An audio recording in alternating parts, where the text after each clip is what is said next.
കൊല്ലം Thevalakkara boys സ്കൂളിൽ വിദ്യാർത്ഥി ഷോക്കേറ്റ് മരിച്ച സംഭവത്തിൽ CPIM നേതൃത്വത്തിലുള്ള സ്കൂൾ ഭരണസമിതി പിരിച്ചുവിട്ടു. പകരം മാനേജറെ നിയമിക്കുന്നതുവരെ കൊല്ലം DIOയ്ക്കാണ് താൽക്കാലിക ചുമതല. മാനേജർ ആർ തുളസീധരൻ പിള്ളയെ അയോഗ്യനാക്കി.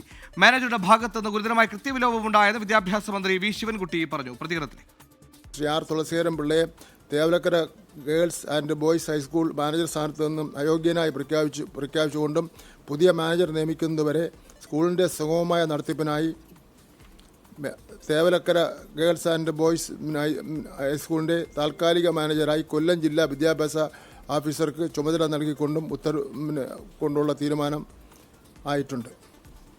ഈ പശ്ചാത്തലത്തിൽ പൊതുവിദ്യാഭ്യാസ വകുപ്പ് തേവലക്കര ബോയ്സ് ഹൈസ്കൂളിലെ മാനേജ്മെൻറ്റിനെ പിരിച്ചുവിട്ട് സ്കൂളിൻ്റെ ഭരണം കൊല്ലം വിദ്യാഭ്യാസ ജില്ലാ ഓഫീസർക്ക് കൈമാറിക്കൊണ്ട് പൊതുവിദ്യാഭ്യാസ ഡയറക്ടർ ഉത്തരവ് ഇറക്കും. മാനേജ്മെന്റിനെതിരായ നടപടി സ്വാഗതം ചെയ്തുവെന്ന് Thevalakkara school manager R Thulaseedharan Pillai പറഞ്ഞു. സർക്കാരിനെ വെല്ലുവിളിക്കുന്നില്ല, വീഴ്ച ഉണ്ടായിട്ടുണ്ടെന്നും സ്കൂൾ മാനേജർ പറയുന്നു. ഞാനായിരുന്നെങ്കിൽ ഈ ഹൈടെക് ലൈനിന്റെ താഴെ കൂടെ ഞാനൊരു ടിൻ ഷീറ്റ് ഇട്ട് ഒരു സൈക്കിൾ ഷെഡ് ഞാൻ പണിയില്ലായിരുന്നു, എന്റെ കമ്മിറ്റി പണിയില്ലായിരുന്നു, ഒരു തർക്കമില്ല കരുത്ത്, ഞാൻ വെറുതെ പറയല്ലേ. പക്ഷേ അത് നിയമങ്ങളും കാര്യങ്ങളും ഒക്കെ അറിയാവുന്നവരായിരുന്നു. എന്നിട്ടും അവരുടെ കയ്യിൽ നിന്ന് എത്ര അനാസ്ഥയുണ്ട്. അവരാരും ബോധപൂർവ്വം ചെയ്താന്ന് ഞാൻ പറയുന്നില്ല. അവരുടെ കയ്യിൽ നിന്ന് പാവഭാരം ഏൽക്കേണ്ടി വന്നത് താങ്കളടക്കമുള്ള മാനേജ്മെന്റ്. അതെ അതെ, ഞാനിപ്പോ മാനേജർ ആയതുകൊണ്ട് എന്നെയാണ് ശിക്ഷിക്കാൻ കഴിയുന്നത്. ആ ശിക്ഷ ഞങ്ങളൊക്കെ ഏറ്റുവാങ്ങാൻ. ഉമേഷ് ബാലകൃഷ്ണൻ തിരുവനന്തപുരത്ത് നിന്ന് വിശദാംശങ്ങളുമായി ചേർന്നു. ഉമേഷ്, ഗുരുതരമായ വീഴ്ച മാനേജ്മെന്റിന്റെ ഭാഗത്തുണ്ട് എന്ന കാര്യം ബോധ്യപ്പെട്ടതാണ്, ഇവരെ പ്രതി ചേർത്തതുമാണ്. ഒടുക്കം മാനേജ്മെന്റിനെ പിരിച്ചുവിടുന്നു. ആ നടപടിയിലേക്ക് വിദ്യാഭ്യാസ വകുപ്പ് എത്തിയിരിക്കുന്നു. വിശദാംശം. സമീപകാലത്തൊന്നുമില്ലാത്ത അത്രയും ശക്തമായ നടപടിയിലേക്ക് ഇപ്പോൾ വിദ്യാഭ്യാസ വകുപ്പ് കടന്നിരിക്കുന്നു.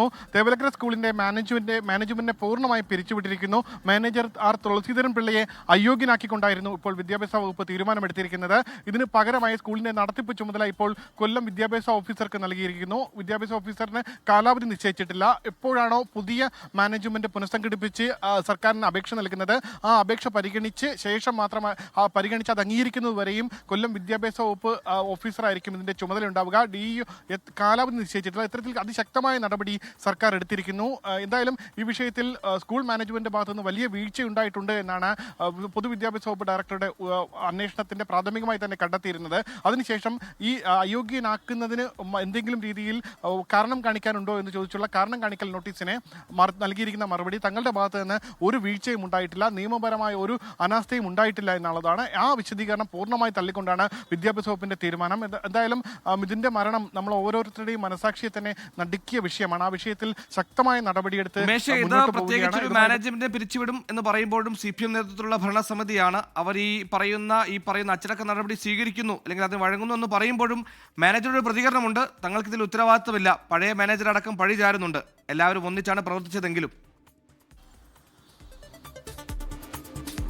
തീർച്ചയായും അത്തരമൊരു വിശദീകരണം തന്നെയാണ് ഈ വിഷയത്തിൽ വിദ്യാഭ്യാസ വകുപ്പിനും ഈ മാനേജർ നൽകിയത്. പക്ഷേ അത്തരത്തിൽ ഈ ഉത്തരവാദിത്തത്തിൽ നിന്ന് ഒഴിഞ്ഞു മാറാനാകില്ല എന്നുള്ളത് തന്നെയാണ് പൊതുവിദ്യാഭ്യാസ വകുപ്പ് ഡയറക്ടറുടെ റിപ്പോർട്ടിൽ പറയുന്നത്. കാരണം ഇത്തരത്തിൽ ഏതെങ്കിലും രീതിയിൽ വിദ്യാഭ്യാസ ചട്ടപ്രകാരം KER പ്രകാരം ഒരു സ്കൂളിൽ വിദ്യാർത്ഥികളുടെ സുരക്ഷ, വിദ്യാർത്ഥികൾക്ക് വേണ്ടിയുള്ള അടിസ്ഥാന സൗകര്യങ്ങൾ തുടങ്ങിയവയെല്ലാം ഉറപ്പാക്കേണ്ടത് അത് എയ്ഡഡ് സ്കൂളാണെങ്കിൽ അത് സ്കൂൾ മാനേജ്മെന്റും സ്കൂൾ മാനേജറുമാണ്. അതിന്റെ പൂർണ്ണ ഉത്തരവാദി മാനേജർ ആണ് എന്നുള്ളത് കൃത്യമായി KER പറയുന്നുണ്ട്, കേരള എഡ്യൂക്കേഷൻ റൂൾസിൽ പറയുന്നുണ്ട്. ആ റൂൾസ് പ്രകാരം അത് നടപ്പാക്കിയില്ല എങ്കിൽ അദ്ദേഹത്തെ അയോഗ്യനാക്കാനോ ആ മാനേജ്മെന്റിനെ അയോഗ്യനാക്കി വിദ്യാർത്ഥികൾക്ക് കൃത്യമായ വിദ്യാഭ്യാസം നൽകാൻ ആ വിദ്യാഭ്യാസ വകുപ്പിന് ഏറ്റെടുക്കാനുമുള്ള റൂൾസിൽ പറയുന്നുണ്ട്. ഈ റൂൾസ് പ്രകാരമാണ് നടപടിയുമായി സർക്കാർ മുന്നോട്ട് പോയത്. എന്തായാലും അത് അംഗീകരിച്ച സാഹചര്യത്തിൽ ഇന്നു മുതൽ കൊല്ലം വിദ്യാഭ്യാസ ഓഫീസറായിരിക്കും ഈ സ്കൂളിന്റെ നടത്തിപ്പുമായി ബന്ധപ്പെട്ട നടപടികൾ എടുക്കുക.